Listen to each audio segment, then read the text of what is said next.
berfirman Allah Subhanahu wa taala, wa innaka la'ala khuluqin azim.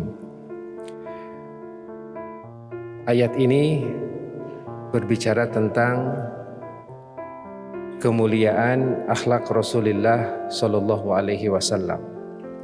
Dalam bahasa Arab biasanya akhlak itu disifati dengan akhlak al-karim, akhlakul karimah. Tetapi mengapa Allah Subhanahu wa taala dalam surat Nun itu tidak menyebutkan akhlak al-karim atau akhlakul karimah, tetapi Allah Subhanahu wa taala menyebutkannya dengan satu nama yang yang berbeda. Bukan akhlak yang mulia, tetapi Allah Subhanahu wa taala ketika mensifati akhlak Rasul itu mengambil satu sifat yang berbeda. Wa innaka la'ala khuluqin azim. Wahai Muhammad, sesungguhnya engkau memiliki akhlak yang agung. Jadi bukan mulia lagi tetapi agung. Kelihatannya seperti sepele bedanya, tetapi dalam pengertian dan aplikasinya ternyata itu memiliki makna dan pengertian yang sangat amat berbeda. Karena apa?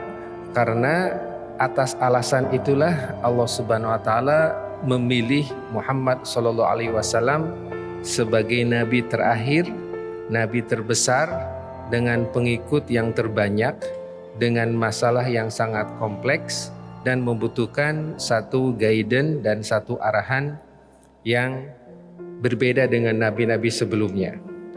Nabi sebelumnya mungkin periodenya 20 tahun, 30 tahun, 50 tahun, 1000 tahun. Katakanlah yang pendek seperti Nabi Isa alaihissalatu wassalam, yang menengah seperti Nabi Musa, yang amat sangat panjang adalah seperti Nabi Nuh 1000 tahun kurang 50. Tetapi Nabi besar Muhammad sallallahu alaihi wasallam itu sudah lebih dari 1400 tahun. Dan sampai yaumil qiyamah mungkin ribuan tahun. Jadi tidak ada nabi yang masa pemerintahannya, masa kenabiannya itu sangat amat panjang, dan tidak ada nabi yang kompleksitas permasalahan umatnya begitu banyak, karena nabi yang satu-satunya mengalami masa internet adalah Nabi Muhammad SAW. Nabi yang mengalami masa eksplorasi sains dan teknologi adalah Nabi besar Muhammad SAW. Nabi yang mengalami globalisasi seperti saat ini adalah umat Muhammad SAW. Nah, akhlak ini adalah cerminan dari ibadah. Seorang yang ibadahnya baik, insya Allah akhlaknya akan baik. Sementara ibadah itu adalah cerminan dari keimanan. Jadi awalnya itu adalah kuatnya iman, tingginya tauhid, nanti akan melahirkan ibadah yang khusyuk, ibadah yang tertib, dan dari ibadah yang tertib itu akan muncul akhlak, budi pekerti, sopan santun, tata bahasa yang baik. Subhanallah, Rasulullah SAW itu adalah insan yang perilaku, budi pekerti, tata bahasanya, tutur katanya baik, mulia, bahkan agung dalam semua spektrum.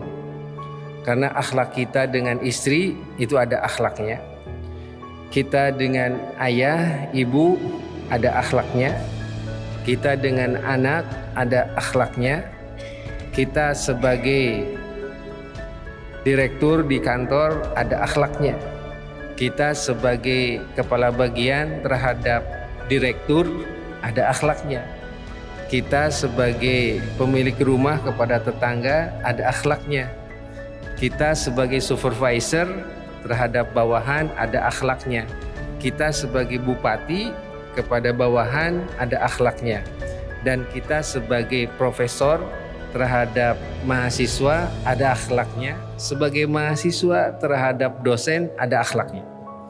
Jadi seorang dari kita itu bisa memiliki fungsi belasan bahkan puluhan. Karena saya adalah pribadi, tapi saya punya istri, itu ada akhlaknya. Saya adalah pribadi tapi punya ayah ibu, ada akhlaknya. Saya pribadi tapi punya tetangga, ada akhlaknya. Saya adalah pribadi tapi menjadi direktur keuangan, ada akhlaknya. Saya direktur punya anak buah, ada akhlaknya. Masya Allah, itulah peran yang dilakukan oleh baginda Rasulullah SAW dalam semua aspek. Minimum yang sering saya potret itu ada 8 spektrum.